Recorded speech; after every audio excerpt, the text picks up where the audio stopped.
بسم الله الرحمن الرحيم. الحمد لله رب العالمين، والصلاة والسلام على رسوله الأمين محمد وآله وصحبه أجمعين، أما بعد. leo ikiwa ni tarehe 20 mwezi wa Ramadhan mwaka 1445 katika silsila za durus ya sira ya Mtume Muhammad sallallahu alaihi wasallam, tulizungumzia katika kikao kilichopita namna Mtume sallallahu alaihi wasallam alivyowalingania Ansar, na tukaingia katika bai'atul aqabati alula, ambayo ni bai'a ya kwanza waliochukua Ansar kwa Mtume sallallahu alaihi wasallam. Kisha tukazungumzia Mtume sallallahu alaihi wasallam kumtuma Mus'ab ibn Umair radhiyallahu anhu ardhah kwenda kufanya da'wa ndani ya mji wa Madina. Kadhalika tukagusia islamu Sa'd ibn Mu'adh na Usayd ibn Hudhair, kusilimu kwa Sa'd ibn Mu'adh na Usayd ibn Hudhair kupitia kwa mikono ya Mus'ab bin Umair radhiyallahu anhu ardhah. Na katika kuangalia namna Ansar walivyokuwa wakiitikia wito wa Uislamu na kukubali da'wa, walikuwa wakiikubali haraka sana kuliko Makuraish ambao Mtume sallallahu alaihi wasallam amekaa kwao zaidi ya miaka 10 bado wampiga vita Mtume sallallahu alaihi wasallam. Kuna asbab ambazo ziliwapelekea Ansar kuwa wepesi zaidi kusilimu kuliko Makuraish. Nitaanza na kutaja hizo asbab, kisha tusonge mbele katika kuizungumzia bai'atul aqabati athania, ambayo hii ya pili, bai'a ya pili ndio itazalisha hijra ya Mtume Muhammad sallallahu alaihi wasallam kutoka Makka kuelekea Madina. Kabla ya kuizungumzia bai'atul aqabati athania, tutataja asbab zilizopelekea Ansar kusilimu haraka sana. Kuna sababu zimesaidia watu wa Madina kusilimu haraka zaidi kuliko watu wa Makka. Minha ma tabaaha Allahu alayhi min ar-riqqati wal-lin. Jambo la kwanza ni maumbile. Allah subhanahu wa ta'ala aliwajalia watu wa Madina walikuwa na nyoyo laini kuliko watu wa Makka. Kwa Allah subhanahu wa ta'ala aliwajalia wana riqa na wana ulaini wa nyoyo, wa adam almughalati fi alkibriya wa juhud alhaq. Hawakuwa wakipita mipaka katika kuikataa haki na kufanya kibri kama vile walivyokuwa watu wa Makka. وذلك يرجع إلى الخصائص الدموية والسلالة التي أشار إليها رسول الله صلى الله عليه وسلم حين وفد من اليمن. نهيلي limechangiwa na khasais ambazo Allah amezijalia katika damu yao na katika asli yao, sababu watu tofautiana, makabila tofauti na namna Allah alivyowaumba. Na hili jambo ameliishiria Mtume sallallahu alaihi wasallam walipokuja watu wa Yaman, akasema atakum ahlul Yaman hum araqu afidatan wa alyanu quluban. Wamewajidia nyinyi watu wa Yaman, na watu wa Yaman wasifika kuwa ni watu wenye nyoyo laini zaidi kuliko mtu yoyote. Nyoyo zao ni sahali sana kuikubali haki. Wa alyanu quluban, nyoyo zao ni laini zaidi. Na hapa al-Aws wal-Khazraj tarji'ani fi aslihima ila al-Yaman. Asli Ansar al-Aws na Khazraj asli yao watoka Yaman, babu zao huko nyuma nazaha ajdaduhuma minha fi zaman al-qadim, katika zama za zamani waligura kutoka Yaman wakaja Madina. Kwa hivyo Aws na Khazraj ni katika watu wa Yaman. Kwa hivyo asli yao Allah subhanahu wa ta'ala amewaumba na nyoyo laini, walikuwa ni sahali sana wao kuikubali haki. Kadhalika katika asbab zilizowapelekea Aus na Khazraj kukubali haraka da'wa ya Uislamu qad anhakathuma alhurub ad-dakhiliyya, walikuwa wamechoshwa, wamemalizwa na vita vya ndani wao kwa wao. Aus wapigana na Khazraj, na hawa asli yao ni ndugu wawili, kwa ni watoto wa ammi. Kabila hizi mbili ni ndugu, wote watoka Yaman, lakini kukawa kuna vita. Wama yaumu bu'athin biba'id, tulizungumzia si kitambo yaumu bu'ath, na hivi ni vita walivyopigana Aus na Khazraj, wakauawa wengi sana katika wakubwa wao, na wengi walikufa katika vita hivi.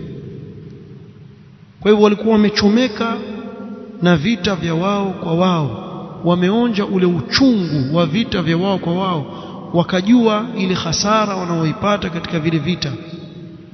Wanashaat fihim raghbatun fi ijtima'i al-kalima, ikawa katika nyoyo zao kumekuwa na jambo la kwa nini hatui kitu kimoja, kwa nini tupigana na sisi ni watu wamoja. Kwa hivyo walikuwa wataka vile vita viishe.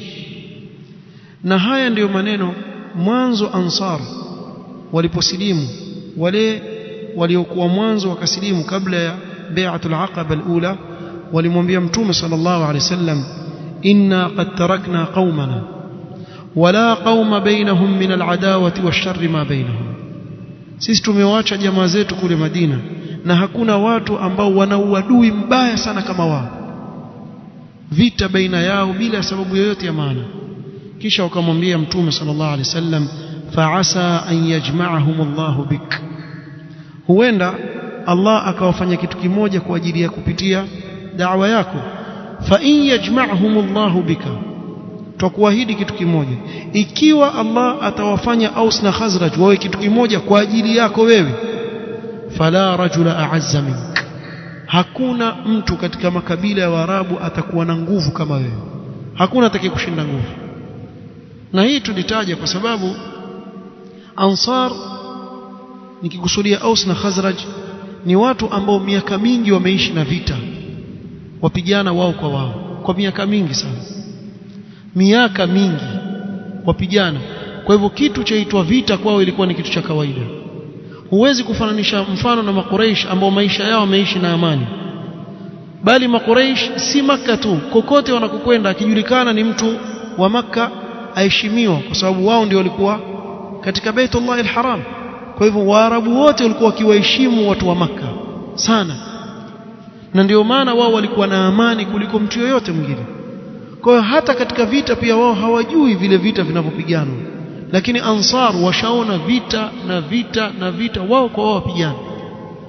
Kwa bila shaka wakiungana hawa watu wawili, jeshi la Aus na jeshi la Khazraj, wakawa kitu kimoja, Mtume sallallahu alaihi wasallam atakuwa ni mtu aliyelindwa na watu ambao jeshi lao ni kubwa kuliko mtu yote mwingine.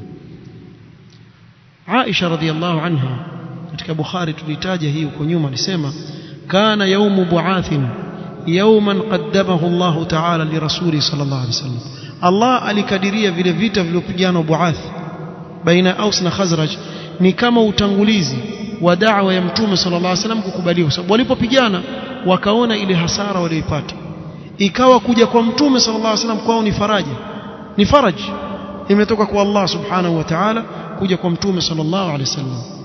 Kadhalika katika sababu anna Quraishan wasair al-arabi qad tala ahduhum bin-nubuwat wal-anbiya, Makuraish na wengineo katika Waarabu ambao si watu wa Madina kulipita muda mrefu sana kusikia kuhusu mitume katika mitume wa Allah alayhi salatu wassalam, wa asbahu yajhaluna maaniha bitul al-ahd, ikawa ni wajinga, hawajui kitu chaitwa utume kwa muda mrefu, hawajasikia kitu chaitwa mitume wanaotumilizwa na Allah subhanahu wa ta'ala. Kadhalika kulikuwa kumeenea al-ummiya, illiteracy, ni watu ambao walikuwa hawajui kusoma wala kuandika, yani umeenea kwa wao ule ummiya, kuwa hakuna mtu, ni wachache sana wanaojua kuandika na kusoma. Kwa ni watu hawakusoma, hawajui jambo la ilmu, na wamevama katika alwathaniya, kuabudu masanamu. Walbu'd 'anil umam allati tantasibu ila al-anbiya, na walikuwa mbali kabisa na watu wanaojinasibisha na mitume kama vile Rome na Yahud na wengineo, kwa sababu Mayahudi wajinasibisha na Musa alayhi salatu wasalam na Waroma wajinasibisha na Isa alayhi salatu wasalam.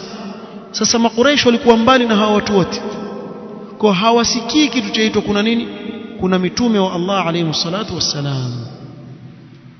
Ama Aus na Khazraj fakanu yasma'una al-yahud yatahaddathuna 'ani an-nubuwati wal-anbiya. Watu wa Madina walikuwa wakiishi na Mayahudi, kwa hiyo walikuwa wakiwasikia wakizungumza kuhusu mitume waliotumilizwa na Allah, kuhusu nabii. Wayatluna suhuf at-taurat wayufassirunaha, wakisomewa Taurat wakifasiriwa.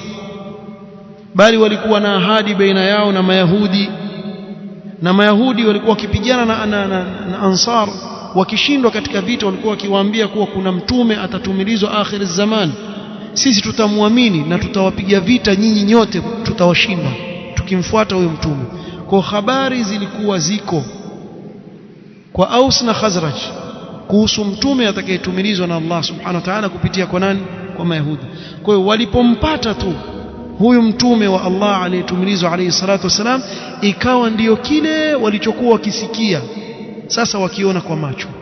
Kwa hiyo ikawa ni sahali kwa wao kukubali yale aliyokuja nao mtume Muhammad sallallahu alaihi wasallam. Kwa hizi sababu na nyinginezo ikapelekea usahali wa kuingia Uislamu katika mji wa Madina. لما اقترب موسم الحج من السنة 13 للبعثة. sasa tuizungumzia bai'atul aqaba athania. Ilipokaribia msimu wa haji katika mwaka wa 13 kutoka atumilizwa mtume Muhammad sallallahu alaihi wasallam, sababu kuna baada ya hijra miaka yake, na hapa ni baada al-bi'tha, kabla ya hijra. اجتمع 73 رجلا من الأنصار, walikusanyika Madina wanaume 73. فقالوا, wakawa waambizana, hawa ni wale walioslimu waliomkubali mtume Muhammad sallallahu alaihi wasallam. حتى متى نذروا رسول الله صلى الله عليه وسلم يطرد في جبال مكة ويخاف, mpaka lini tumwacha mtume wa Allah afukuzwa katika majabali ya Makka, ana hofu, ana raha, na sisi tumekaa huku. Bimaana, kwa nini tusiende tukamchukua tumlete kwetu, sisi tumnusuru katika da'wa yake. Fatawaadu ala almasiri ila alhajj, wakaagana hawa 73 kuwa safari sote twendeni haji, kule tutakutana na mtume sallallahu alaihi wasallam. wakaagana kukutana na mtume sallallahu alaihi wasallam wakati wa haji. Fakharaju ma'a hujjaji qaumihim min ahli ash-shirk wa hum 500, wakatoka pamoja na watu wao, watu wa Madina, na wale kundi waliotoka na wao walikuwa ni washirikina, bado hawajaingia katika Uislamu. Wakaifika idadi yao takriban watu 500, na wao wamenyamaza, hawadhihirishi Uislamu wao. حتى قدموا مكة مع الحجيج في منازلهم مستخفين بإسلامهم, mpaka wakafika haji wakashukia zile sehemu walishukia kule, bado wameficha Uislamu wao. Wakana maahum Mus'ab ibn Umair radhiyallahu anhu arda, na katika hili kundi walikuwepo na kijana Mus'ab ibn Umair ambaye tumemzungumzia jana, kijana mdogo sana ambaye alikuwa ni sababu ya kuingia Uislamu katika kila nyumba ya Ansar ndani ya mji wa Madina. Huu tulimzungumzia jana. Walikuwa pamoja na yeye kwenda wapi? Makka. Falamma qadima Makkah jaa manzila Rasulillah sallallahu alaihi wasallam awwalan wa lam yaqrab manzilahu. Mus'ab bin Umair alipofika tu Makka, mwanzo kabisa akaenda kwa nani? Kwa mtume sallallahu alaihi wasallam, kabla ya kukaribia hata pale mahali ambapo alishukia yeye. Kwa nini enda kule? Ataka kumweleza hali ya da'wa iliyokuwa Madina, da'wa yaendeleaje Madina. Faja'ala yukhbiru Rasulullah sallallahu alaihi wasallam 'anil ansar, akawa amweleza mtume sallallahu alaihi wasallam kuhusu Ansar na namna walivyo, wa sur'atihim ila alislam, na namna walivyokuwa haraka katika kuingia katika Uislamu. Kisha akaanza kumweleza kuhusu makabila ya Madina, wama laha min quwwatin wa man'a, na zile nguvu walikuwa nazo waweza kumlinda mtume sallallahu alaihi wasallam. Fasurra Rasulullah sallallahu alaihi wasallam bidhalika wa da'a lahu, mtume sallam akafurahi sana, habari hizi alipozipata akamuombea dua Mus'ab bin Umair radhiyallahu anhu arda. Baada ya mkutano huu na hali zishajulikana, jarat baina al-ansar al-73 wa baina rasulillahi sallallahu alayhi wasallam ittisalatun sirriyatun, kukawa kuna mawasiliano ya kisiri baina ya wale watu 73 ambao waliambizana kule Madina waje na Mtume sallallahu alaihi wasallam, wakaafikiana wote kukutana al-Aqaba. Na Aqaba iko katika jamratul ula, sehemu ya kutupa vijiwe ya kwanza. Kulikuwa na kilima pale, wakaambizana wakutane pale ili kukubaliana mkataba ambao utakuwa ndio sababu ya kugeuka tarehe ya Uislamu mpaka leo. Kwa hivyo wakakubaliana kwa siri, ikifika usiku, yani watu wote wakishakuwa wamelala, takriban baada ya nusu ya usiku ndio mkutano utafanywa bila ya mtu yoyote kujua, iwe ni wao tu. Na hapa utaona tabia waliokuwa nao masahaba, subhanallah. Lile jambo hakuna mtu yoyote aliyejua, kimya. Leo wewe zungumza na mwenzako siri, utafikiri mdomo waarisha, akitoka tutataka apige kelele yazungumze. Na kuna watu wana tabia mbovu hizi, wangelikuwa wakati huu hakungekuwa na siri wallahi. Yani angetoka hapo angemwona Abu Jahal, basi tuambiana watakutana, waje tukutana. Atatoka hapo amwambia Abu Jahal aswa, wacha mtu mwingine. Yani kuna watu hawezi yeye kuweka siri, mdomo wake wateleza tu. Hata mwenzake akimwambia kitu, amwambie bwana kuna jambo fulani nimenipata, basi siri bwana. Yeye pia atakwenda bwana anakuambia siri kisha enda kwa watatu siri kisha kwa nne siri. Mpumbavu akishtuka kaumu nzima wajua yeye kasiri. Siri mwanamume ni ubakie nayo ndani ya nafsi yako, ipelekee kuuawa wewe, lakini ushaambiwa siri, baki nayo mwenyewe, ni baina yako na wewe, ni amana, baki nayo. Kwa masahaba hapo wamekubaliana na Mtume sallallahu alaihi wasallam, kimya, kila mtu akaenda kivyake. Tena hakuna kuna makundi, kila mtu aenda kivyake, huwa ana shughuli zake na shughuli zake. Muda fulani tutakwenda kukutana basi. Sasa tuache hiki kisa cha kukutana hapa, akieleza mmoja katika wale ambao wamehudhuria katika kikao kama hiki, naye ni Ka'b ibn Malik radhiyallahu anhu wa arda. قال كعب بن مالك رضي الله عنه: خرجنا إلى الحج مع حجاج قومنا من المشركين. كعب بن مالك رضي الله عنه وسلم tulitoka pamoja kwenda haji pamoja na mahujaji katika jamaa zetu ambao walikuwa ni washirikina. Waqad sallaina wa faqihna, na sisi tayari kule tushaanza kuswali, tushaisoma dini ya Allah. Mus'ab bin Umair awasomesha, awafundisha swala, awafundisha Qur'an. Tumesoma walikuwa wakimuita muqri, yeye ndo alikuwa msomeshaji Qur'an ndani ya mji wa Madina. Qala wa ma'ana al-Bara ibn Ma'rur kabiruna wa sayyiduna, na tulikuwa na al-Bara ibn Ma'rur ambaye alikuwa ni mkubwa wetu na bwana wetu katika kabila letu, yani katika waheshimiwa. Falamma tawajjahna li safarina wa kharajna min al-Madina, tulipoelekea katika safari yetu tushatoka Madina. Qala fa kharajna nas'alu an rasulillahi sallallahu alaihi wasallam bi Makkah. Tulipofika Makkah, asema mimi nilikuwa katika wale ambao sijawahi kumuona nani, Mtume sallallahu alaihi wasallam. Kwa hiyo tukaanza kuulizia huyu Muhammad ni nani, ataka kumuona. Wa kunna la na'rifu, sisi tunsilimu lakini hatumjui, hatujamuona. Lam narahu qabla dhalika, hatujawahi kumuona kabla hapo. Qala falaqiyana rajulun min ahli Makkah, bwana mmoja katika watu wa Makkah akakutana na sisi. Fasalnahu an rasulillahi sallallahu alaihi wasallam, tukamuuliza kuhusu Mtume sallallahu alaihi wasallam.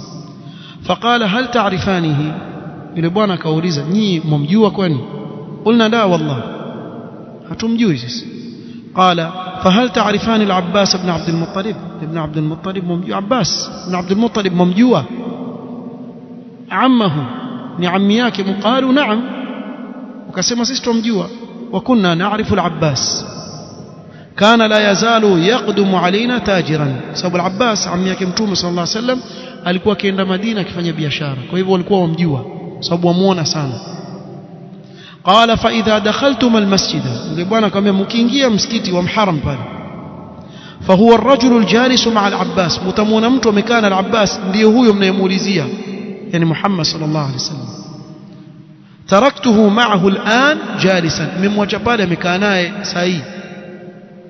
Qala Ka'b ibn Malik radiyallahu anhu fadakhalna al-masjid, tukaingia msikitini.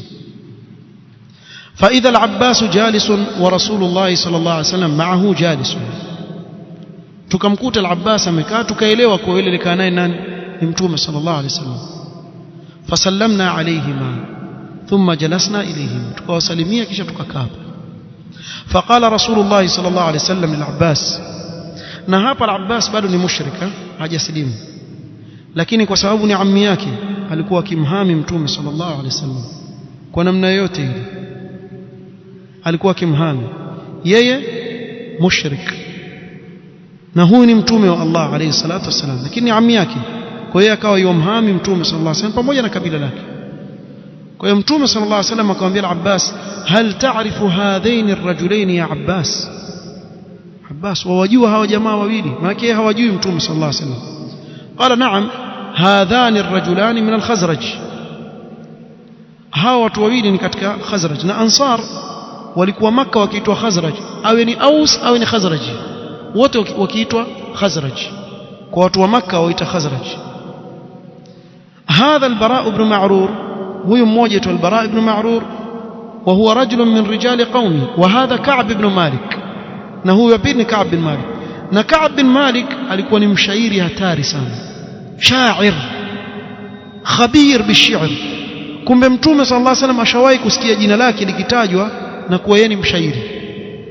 Qala Ka'b, fa wallahi ma ansa qawla rasulillahi sallallahu alaihi wasallam ash-sha'ir, siwezi kusahau maneno ya Mtume sallallahu alaihi wasallam aliposema huyu ni yule Ka'b bin Malik mshairi. Kuna maneno makubwa sana maana yake hapa ndani. Sasa hivi kwa mfano aje kufuata da'wa ya sunna, mtu ana channel za TV za redio, mfano akubali da'wa ya sunna, kisha sasa mimi niko tayari kufuata sunna, nataka kuitangaza sunna katika hivi vyombo vya habari. Wajua sunna itaenea kiasi gani? Sasa wakati ule kumpata mshairi ni kama umpata mtu na vyombo vya habari, si umeelewa? Yani ni kama kumwambia huyu ndiyo yule mshairi ambaye ikiwa atafuata hii dini itakuwa ni sababu ya hii dini kuenea na kuinusuru, kwa sababu Waarabu walikuwa wakiheshimu sana mashairi wakati ule, kiasi cha kuwa walikuwa baadhi ya washairi waovu wakitaka kupewa pesa wamfuata mtu wamwambia nilipe au naenda kutungia mashairi nikutukane, sio fahamu. Na kwa kuwa ni aibu yeye atatukanwa, yualipa pesa, basi shika bana hizo simtukane, sio fahamu. Njoo leo umfuate mtu mwambie nilipe ama nitakutukana, tukana mpaka uchoke, Allah yagla'ak, roh nenda katukane, katunge mashairi 100 acha mmoja, hata watu hawajali. Hata kwa Waarabu leo tunga mashairi mpaka uchoke, shoria kwa adla bukint ايش bwetu, tunga mpaka uchoke, ndio nini? Lakini wakati ule ilikuwa ni kitu wakikienzi sana, mpaka yale mashairi ambayo wao walikuwa wakiona ni bora kabisa wakiangika kwenye al-Kaaba, namna walivyokuwa wakienzi mashairi. Kwa Ka'b bin Malik akasema mimi sisahau Mtume sallama aliposikia Ka'b bin Malik akasema ash-sha'ir, qala Ka'b na'am, ndio mimi. Mtume sallama alifurahi sana alipokutana na Ka'b bin Malik radhiyallahu anhu, kwa sababu ni mshairi. Sababu mashairi kama tulivyotaja yazingatiwa ni katika njia muhimu zaidi ya matangazo wakati ule. Kwa hivyo da'wa itaenea kupitia mashairi ya huyu bwana, hii mauhiba aliyokuwa nayo itatumika. Qala Ka'b wa kharajna ila al-hajj, kisha tukenda zetu haji. فواعدنا رسول الله صلى الله عليه وسلم العقبة من أوسط أيام التشريق. Mtume صلى الله عليه وسلم akaagana na sisi katikati ya masiku ya tashriq. Masiku ya tashriq ni baada ya Eid al-Adha, siku ya 11, 12, 13. Zile siku walikuwa wakiangika nyama. Kwa hivyo ayamu tashriq ni siku za kuanika nyama, sababu walikuwa wakichinja, sio al-adha, wakichinja wale mahujjaj kisha wakiangika nyama. Hakuna mafriza wakati huo, waangika nyama kwenye jua, kwa hivyo zikaitwa ayyam at-tashriq. فلما فرغنا من الحج وكانت الليلة التي وعدنا رسول الله صلى الله عليه وسلم ومعنا عبد الله بن عمرو بن حرام أبو جابر سيد من ساداتنا. tumeagana mwana pale mahali tulipolala kulikuwa na mtu mmoja mshirikina mmoja ambaye ndio huyo Abdullah ibn Haram, baba yake Jabir radhiallahu anhu warda, na alikuwa ni mmoja katika wakubwa waheshimiwa katika watu wa Madina. wa kunna naktumu man ma'ana min qaumina min almushrikina amrana, na sisi tulikuwa tuficha lile jambo letu kwa wale washirikina, hawana habari hiyo. Habari walionazo ni waislamu peke yao. Lakini sasa huyu yuko na sisi hapa, fakallamnahu, tukazungumza na yeye. Waqulna lahu ya aba Jabir, ewe babake Jabir. Na Jabir bin Abdullah maarufu sahabi katika ruwat as-sahaba walipokea hadithi nyingi. ewe babake Jabir, innaka sayyidun min saadatina, wewe ni bwana mheshimiwa katika mabwana tunaoheshimu sana kwetu kule Madina. Wa sharifun min ashrafina, wewe ni mtu mtukufu katika watu wetu watukufu. Wa inna narghabu bika amma anta fihi an takuna hataban linnari ghadan, hatupendelei kesho wewe uje uwe kuni ya moto wa jahannam ikiwa utabakia katika shirki uliokuwa nayo. قال ثم دعوته إلى الإسلام، كعب سيما nikamlingania katika Uislamu. Wa akhbartuhu bimi'adi Rasulillah sallallahu alaihi wasallam, nikampa habari kuwa leo usiku tuna ahadi na nani? Na Mtume sallallahu alaihi wasallam. Fa aslama wa shahida ma'na al-aqaba, pale pale akasilimu na akaenda na wao katika ule mkutano wa Aqaba.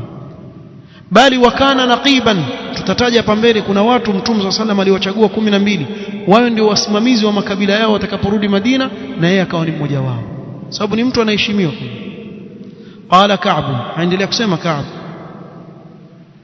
fanimna tilka al-laylata ma'a qaumina fi rihalina, tukalala usiku ule na jamaa zetu katika ile sehemu tuliyoshukia. Hatta idha madha thuluthu al-layl, ilipopita thuluthi ya usiku. Wa hada'at ar-rijlu, ar-rijl miguu, yani miguu kawa yatembei tena, watu wakawa wamelala.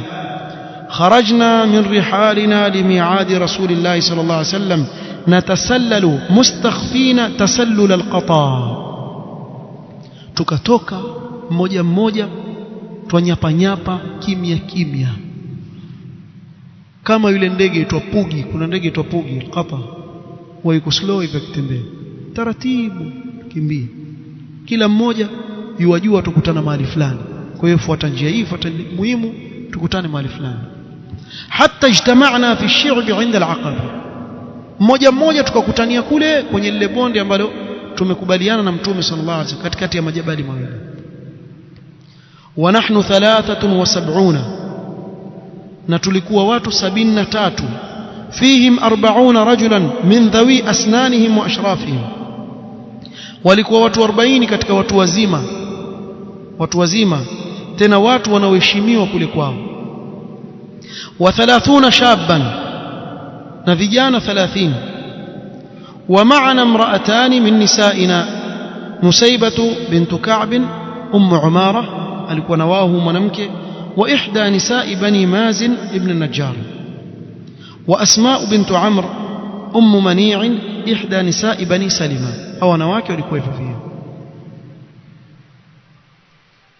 واجتمعت الأنصار بالشعب ينتظرون رسول الله صلى الله عليه وسلم حتى جاءهم ومعه العباس بن عبد المطلب. وككا pale wamsubiri Mtume sallallahu alaihi wasallam, akaja Mtume sallallahu alaihi wasallam akiwa na ammi yake al-Abbas. wa huwa yawmaidhin ala dini qaumihi, na al-Abbas bado alikuwa mushrik, si muislamu. illa annahu ahabba an yahdhura amra ibn akhihi wa yatawathaqa lahu, isipokuwa alitaka kushuhudia jambo la mtoto wa ndugu yake, sababu yani ammi yake, akataka kuhudhuria jambo la mtoto wa ndugu yake, ahakikishe kweli hawa watu waweza kumchukua Mtume sallallahu alaihi wasallam kwenda naye Madina wakamuhifadhi kule. Na kuna riwaya nyingine kuwa Mtume sallallahu alaihi wasallam ndiye aliyewatangulia yeye na ammi yake al-Abbas, kisha Ansar ndio wakaja. Wa kwanza aliyekuja ni Rafi' ibn Malik radhiyallahu anhu arda, Al-Abbas alipomtizama alikuwa ni kijana mdogo, asema haulai qaumun la a'rifu, hawa watu siwajui, haulai ahdathun, hawa ni watoto bado vijana, mimi siwajui, kabla ya kuja watu wazima. وبعد أن تكامل المجلس بدأت المحادثات لإبرام التحالف الديني والعسكري.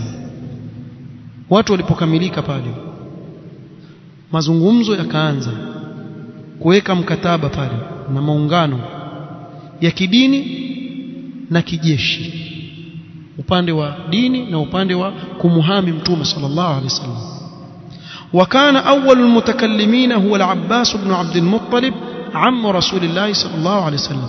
وكwanza alianza kuzungumza ni al-Abbas ambaye ni ammi yake mtume sallallahu alaihi wasallam. takallama liyashrah lahum wa bikulli saraha, wazi wazi, hakuna kupiga kona kulia wala kushoto, alizungumza na wao moja kwa moja kuhusu nini?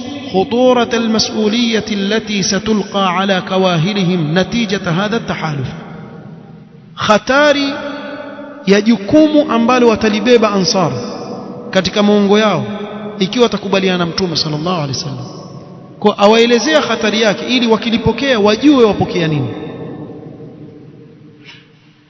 فقال العباس يا معشر الخزرج. الخزرج tumetaja kusudiwa nani? watu wa Madina, Aus na Khazraj. يا معشر الخزرج إن محمدا منا حيث قد علمتم. cheo cha Muhammad kwetu sisi nyinyi mkijua. يرحمك الله. وقد منعناه من قومنا ممن هو على مثل رأينا فيه. na sisi tumemuhifadhi na kumuhami mtume sallallahu alaihi wasallam kutokamana na watu wetu ambao sisi tuko katika rai yao, bimaana sisi ni washirikina kama wao na hatumfuati mtume Muhammad sallallahu alaihi wasallam, lakini sisi tumuhami. fahuwa fi izzin min qaumihi, hapa ana nguvu chini ya watu wake, kabila lake. wa mana'atin fi baladihi, na hapa amehifadhika, yuko katika nchi yake, yuko kwao. wa innahu qad aba illa linhiyazi ilaykum, na yeye namuona amekataa, yataka lazima aje kwenu. walluhuqa bikum, takakwenda pamoja na nyinyi muenaye Madina. fa in kuntum tarawna annakum muwafuna lahu bima da'awtumuhu ilayhi ومانعوه ممن خالفه فأنتم وما تحملتم من ذلك. ikiwa mwaona mwaweza nyinyi kutekeleza kile mnachomlingania aje kukifanya, bi maana aje kwenu na kumuhifadhi kutokana na kila anayemkhalifu, basi nyinyi na mzigo mliokubali kubeba mtawapa mzigo. وإن كنتم ترون أنكم مسلموه وخاذلوه بعد الخروج به إليكم, na ikiwa mwaona mtamsalimisha na mtamnyima nusra akishafika huko kwenu, famin al'an fada'uhu, sasa hivi mwacheni hapa, tuachieni wenyewe. fa innahu fi 'izzin wa mana'atin min qaumihi wa baladihi, yatosheleza hapo katika izza, amehifadhika hata bila nyinyi, yuko sawa tu hapo. قال كعب بن مالك فقلنا له قد سمعنا ما قلت, sisi tushakusikia. Ansara kwamba tushakusikia kile unachokisema, tushakuelewa unachokisema.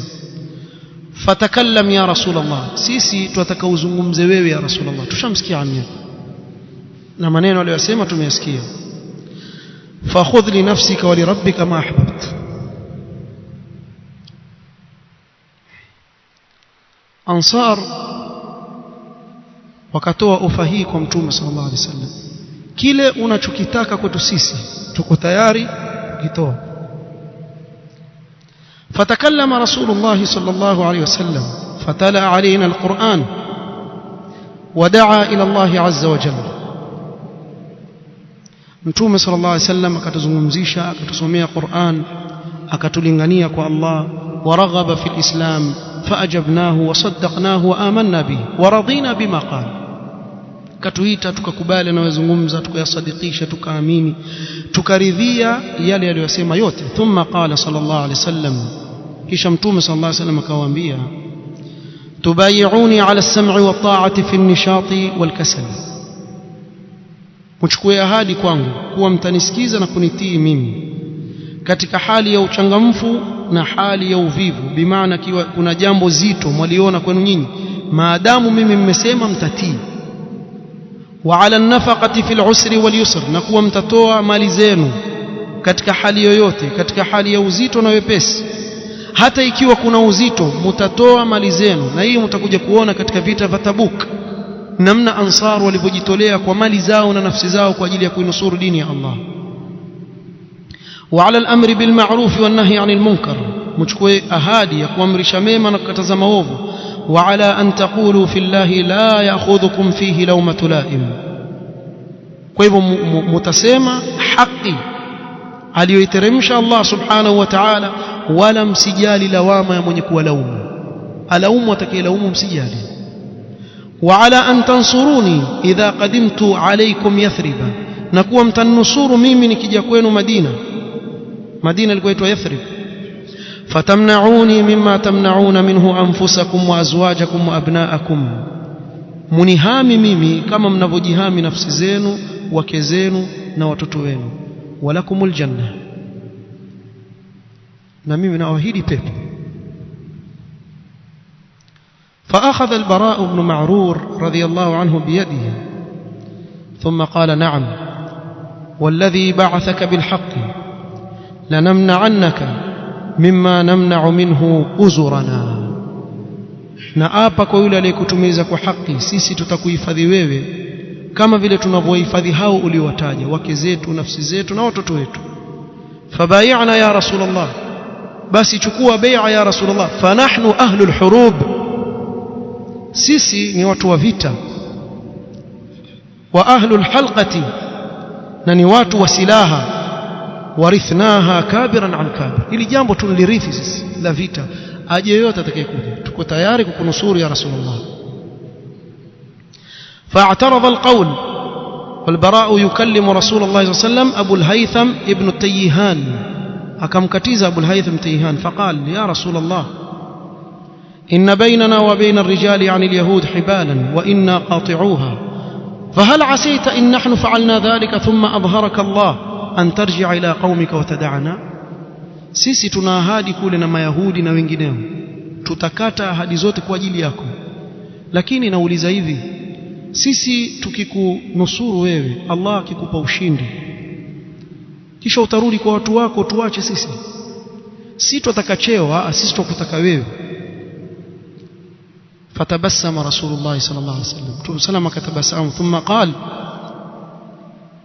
بل الدم الدم والهدم الهدم، أنا منكم وأنتم مني، أحارب من حاربتم وأسالم من سالمتم. Mtume sallallahu alaihi wasallam akawapa ahadi kuwa damu kwa damu, bali kaburi langu litakuwa kwenu. Mimi ni katika nyinyi na nyinyi katika mimi. Kila aliyopiga vita mimi nitampiga vita. Atakayekaa na amani na nyinyi na mimi pia nitakaa na amani na yeye. Pamoja na haya mazungumzo yanayozungumzwa na hatari yake, bado Ansar walikuwa wakisimama mmoja mmoja kubainisha ile hatari ya hili jambo kabla ya kuchukua bai'a, kwa sababu ni jambo zito, si dogo. Ibn Ishaq rahimahullah ta'ala akieleza ile tukio, na pengine mtansamehe nitasongeza nimalize.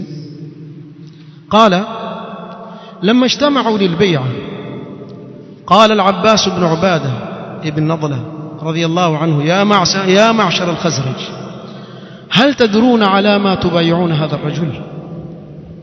هو صحابة العباس بن عبادة أتاكونيش وزيتوا إلى بيعة وأنبيا أني معشر الخزرج.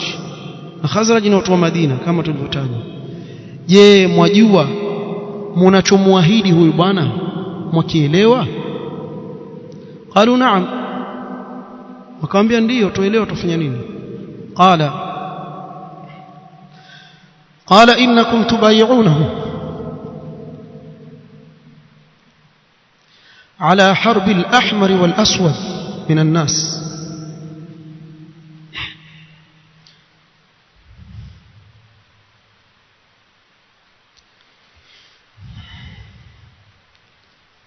akawaambia kuwa nyinyi mwachukua bai'a kwa huyu bwana kupigana na watu wekundu weusi katika watu, mtapigana kila mtu. فإن كنتم ترون أنكم إذا نهكت أموالكم مصيبة وأشرافكم قتلا أسلمتموه فمن الآن. ikiwa maona mali zenu zikiwa zitapungua kwa kutoa kwa ajili ya kumnusuru yeye na watukufu wenu watauawa mtamsalimisha, basi kuanzia sasa msalimisheni, yani wacheni ibehe amuiwezi. fahuwa wallahi in fa'altum khizyu ad-dunya wal akhirah, mkimchukua hapa kisha mfanye kinyume na hivyo, basi mtapata khazai na udhalilifu wa dunia na akhirah. wa in kuntum tarawna annakum muwafuna lahu bima da'awtumuhu ilayhi ala nahkati al-amwal wa qatl al-ashraf fakhudhuhu fahuwa wallahi khairu ad-dunya wal akhirah. lakini ikiwa muona mtasubiri juu ya mali zenu kwenda na kuuawa watukufu wenu, basi mchukueni, wallahi ni khairi kwenu dunia na akhirah. qalu fa inna na'khudhuhu ala musibati al-mal wa qatl al-ashraf, sisi tuko tayari kumtoa kwa msiba wa mali zetu ziende na kuuawa kwa watukufu wetu, lakini tuomba kitu kimoja, ya Rasulullah, fama lana bidhalika ya Rasulullah in nahnu wafaina, na sisi tutapata nini ya Rasulullah? Tutakutekelezea kila tulichokuahidi, lakini sisi tutapata nini?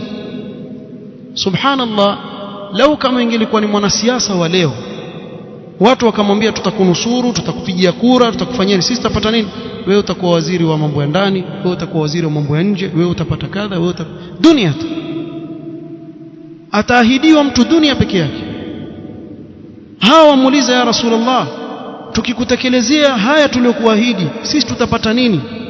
Qala sallallahu alayhi wasallam aljanna, kwa sababu walikuwa wakifunganyisha nyoyo zao na akhira.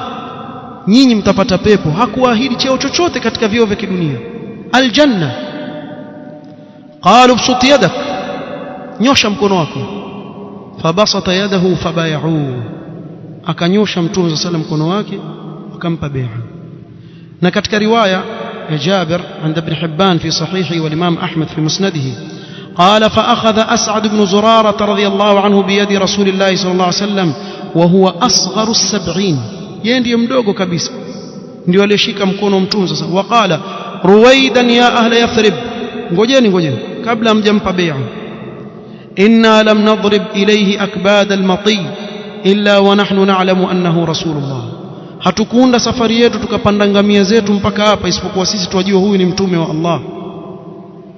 wa inna ikhrajahu al-yawma mufaraqatu al-arab kaffa, mjue leo tukimuondoa hapa huyu na sisi waarabu wote tuwapiga vita, hakuna mtu atakuwa rafiki yetu tena, leo tutangaza vita.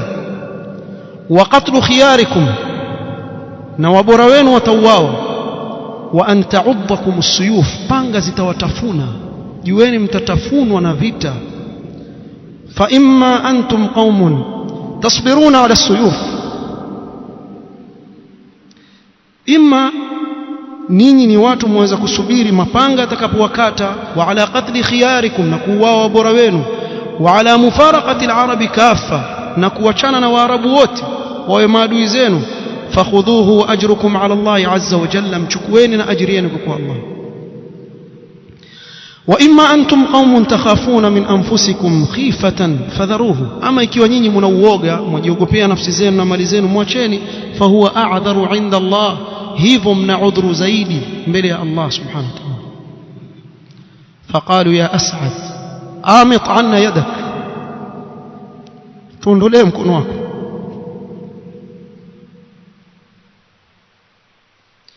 فوالله لا نذر هذه البيعة.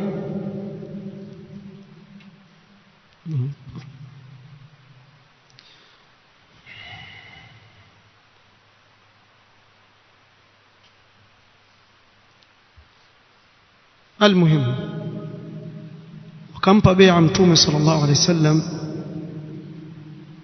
ikawa wa kwanza alimpa bai'a mtume sallallahu alayhi wasallam lailata idhin al-Bara ibn Ma'rur radhiyallahu anhu,